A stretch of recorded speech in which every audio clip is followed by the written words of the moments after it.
प्रिय विद्यार्थियों, आप सभी का स्वागत है।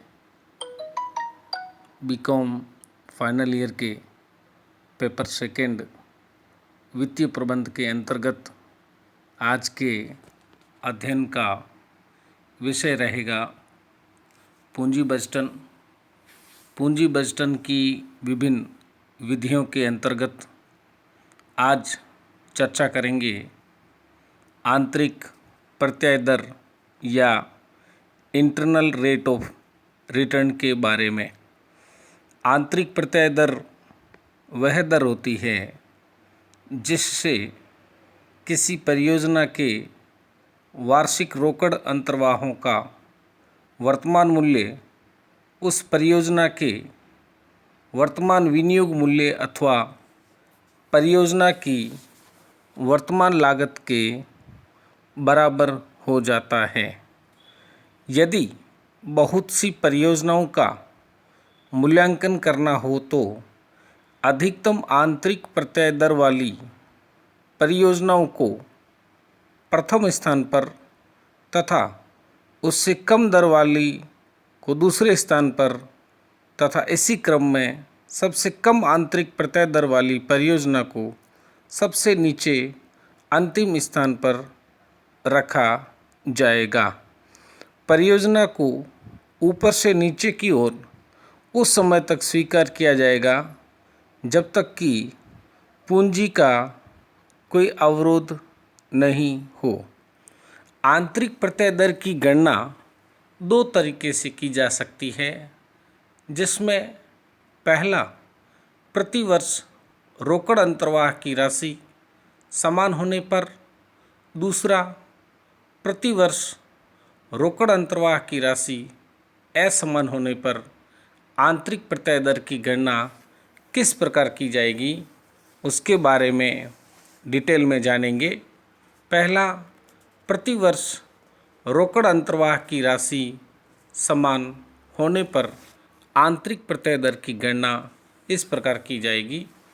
ऐसी स्थिति में प्रारंभिक विनियोग की राशि में रोकड़ अंतर्वाह की राशि का भाग दे दिया जाता है तथा प्राप्त भागफल की राशि को वार्षिक सारणी present value of ₹1 received annually for n years 1, 2, 3, 4, 5 हो सकते हैं, में दिए गए वर्ष के सामने देखा जाता है।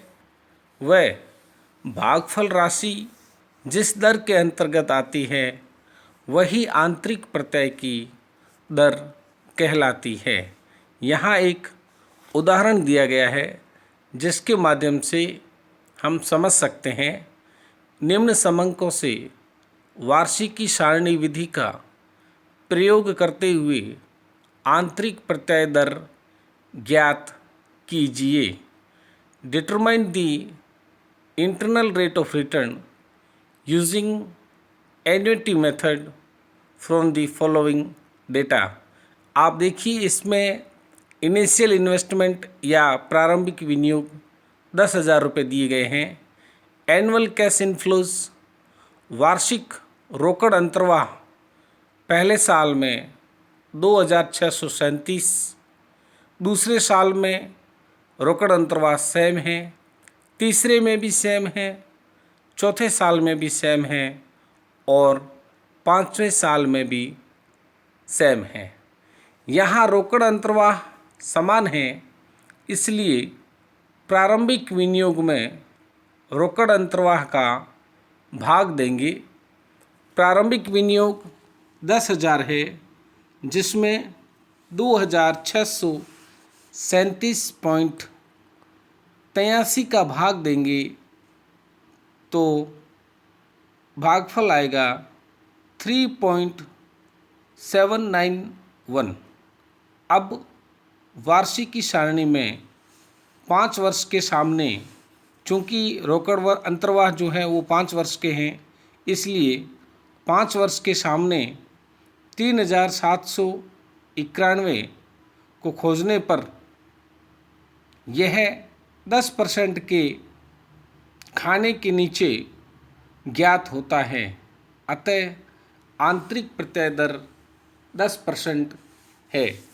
दूसरी जो विधि है वो है रोकड़ अंतर्वाह असमान होने पर। असमान रोकड़ अंतर्वाहों का औसत ज्ञात कर लिया जाता है तथा इस औसत के आधार पर अनुमानित आंतरिक प्रत्यय की दर पूर्व वर्णित विधि से ज्ञात कर लेते हैं।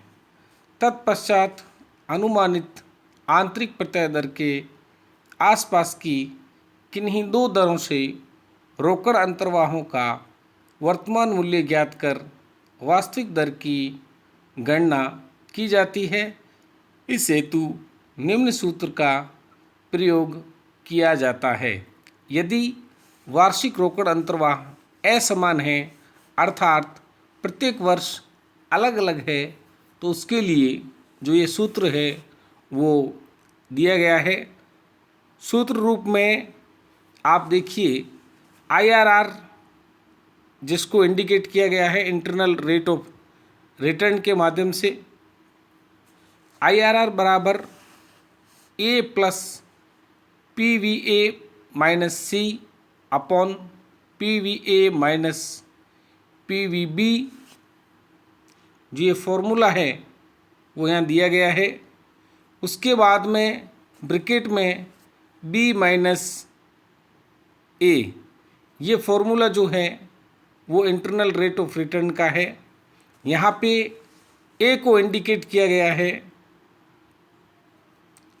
लोअर ट्रायल रेट के रूप में, B को हायर ट्रायल रेट के रूप में, C को इनिशियल इन्वेस्टमेंट और ओरिजिनल इन्वेस्टमेंट के रूप में, PVA को present value of cash inflow with lower trial rate के रूप में इंडिकेट किया गया है।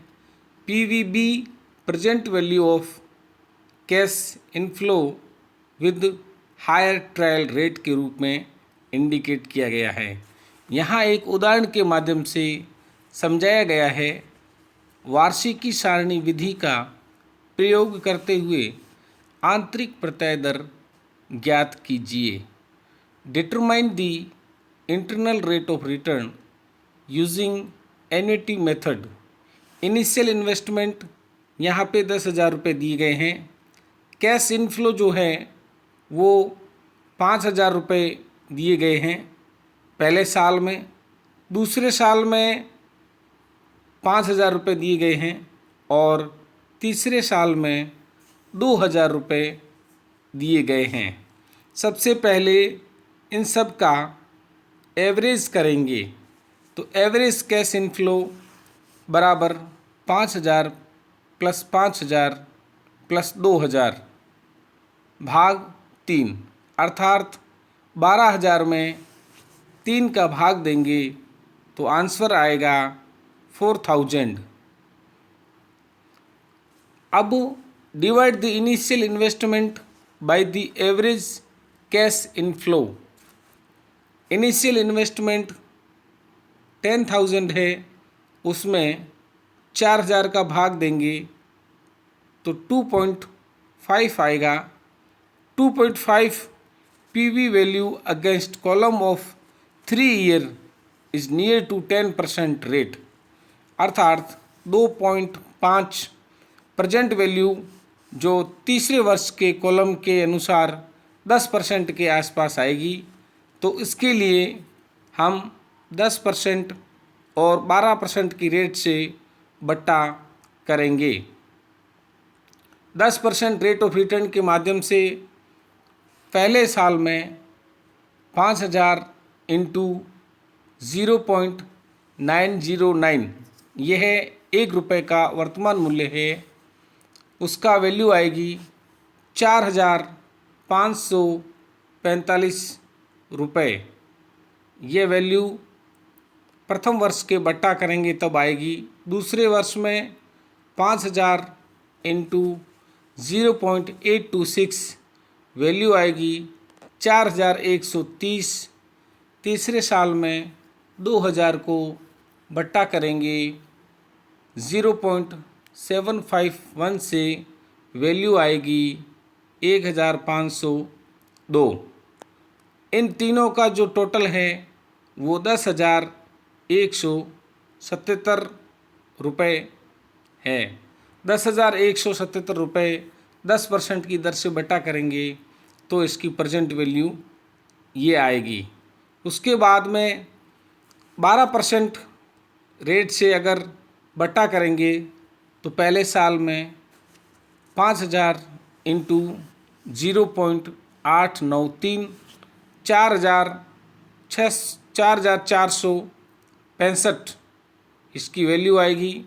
उसके बाद दूसरे साल में 5,000 इंटू 0.797 3,985।